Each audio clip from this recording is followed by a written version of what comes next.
Selamat berjumpa kembali dalam layanan audio Sahabat Seperjalanan. Hari ini adalah hari Rabu 11 Juni 2025. Tema renungan saat teduh kita dengan judul Pemilik Kehidupan. Firman Tuhan terambil dalam 1 Korintus 6 ayat 19 sampai dengan ke-20. Atau tidak tahukah kamu bahwa tubuhmu adalah bait Roh Kudus yang diam di dalam kamu? Roh Kudus yang kamu peroleh dari Allah dan bahwa kamu bukan milik kamu sendiri. Sebab itu telah dibeli dengan harganya dan telah lunas dibayar. Karena itu muliakanlah Tuhan dengan tubuhmu. Mari kita berdoa. Bapa yang di dalam surga, kami terus belajar tentang tubuh kami, tentang kehidupan kami, tentang waktu kami, tentang seluruh keberadaan kami, supaya kami disadarkan sesungguhnya siapakah pemilik kehidupan kami. Dalam nama Tuhan Yesus kami berdoa, amin. Shalom sahabat seperjalanan yang dikasih Tuhan. Kalau kita pergi ke mall, ke tempat-tempat tertentu, waktu masuk biasanya ada tempat penitipan barang. Waktu masuk ke supermarket, maka kita akan titipkan barang tersebut ke yang bersangkutan, kepada orang yang punya tugas memang untuk mengelola penitipan barang. Lalu kita biasanya diberikan nomor, lalu ada kotak khusus yang tempat penyimpanan barang kita. Maka kita boleh dengan bebas masuk ke dalam rangka supaya mungkin tentu adalah untuk keamanan, supaya tidak terjadi pencurian. Bukan kita yang mencuri, tapi mungkin itu meminimalisir orang-orang yang punya niat kurang baik yang namanya itu mencuri atau mengutil. Sahabat seperjalanan yang dikasih Tuhan, setelah kita belanja, lalu kita membayar di kasir, kemudian kita akan mengambil barang titipan tersebut. Tentunya kita ingin bahwa yang kita titipkan itu tidak berkurang, barang apapun tidak rusak, kemudian juga tidak terkena air atau kemudian tidak terkena benda-benda lain. Maka kita akan menganggap bahwa orang yang kita titipkan tersebut sudah melakukan tugasnya dengan baik dan kita perlu memberikan apresiasi. Ini adalah ilustrasi yang sangat sederhana tentang penitipan barang.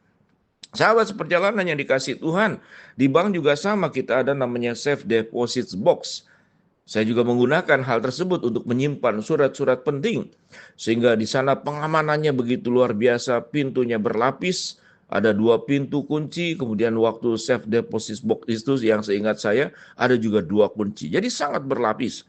Dan kita berharap tempat penitipan tersebut tidak ada barang yang hilang. Sahabat seperjalanan, kalau kita berbicara siapa pemilik kehidupan kita, lalu siapa yang menitipkan tersebut?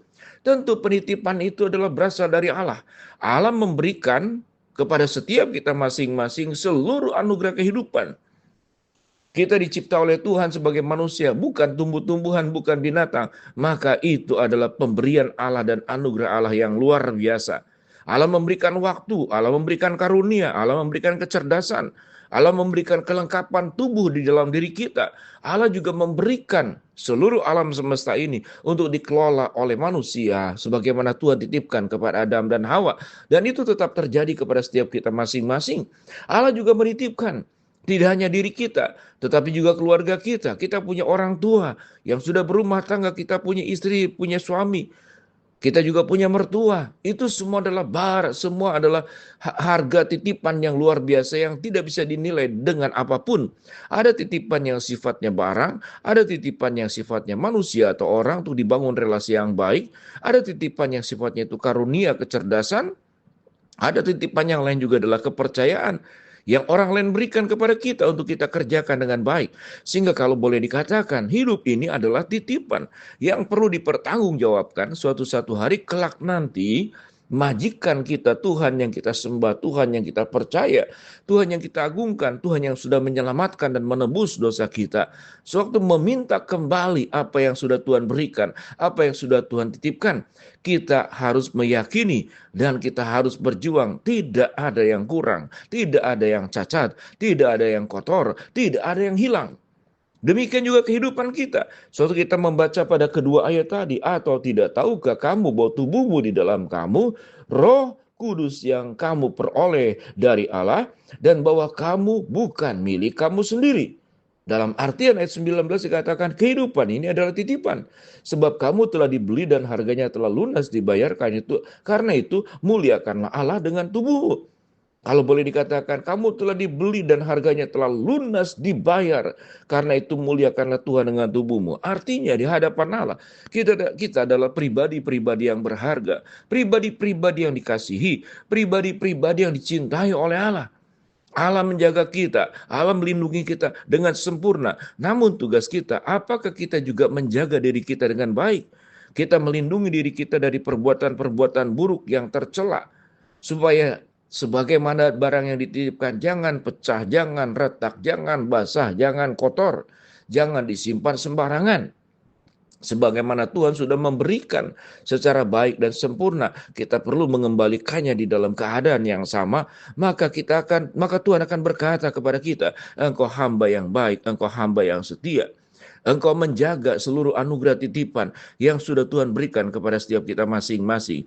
Sahabat seperjalanan yang dikasihi Tuhan, satu hari kelak nanti tidak ada manusia yang tidak mengalami kematian. Kecuali waktu pengangkatan nanti, waktu Yesus datang kedua kali. Mereka yang masih tinggal di dalam dunia sebagai orang percaya akan diangkat dan tidak melalui proses pengematian, tapi mengalami yang namanya proses perubahan, meninggalkan yang sifatnya fana dan duniawi, lalu memasuki sebuah kehidupan yang ilahi, dan sifat kodrati daripada manusia berubah menjadi sebuah kehidupan dalam kekekalan.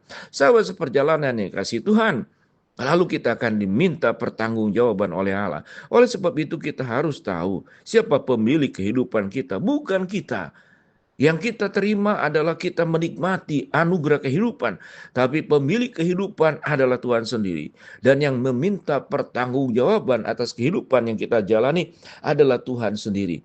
Oleh sebab itu jaga baik-baik hidup kita. Jangan cacat, jangan tergores, jangan kemudian pecah, jangan hilang, jangan kotor, jangan rusak, jangan juga berbau.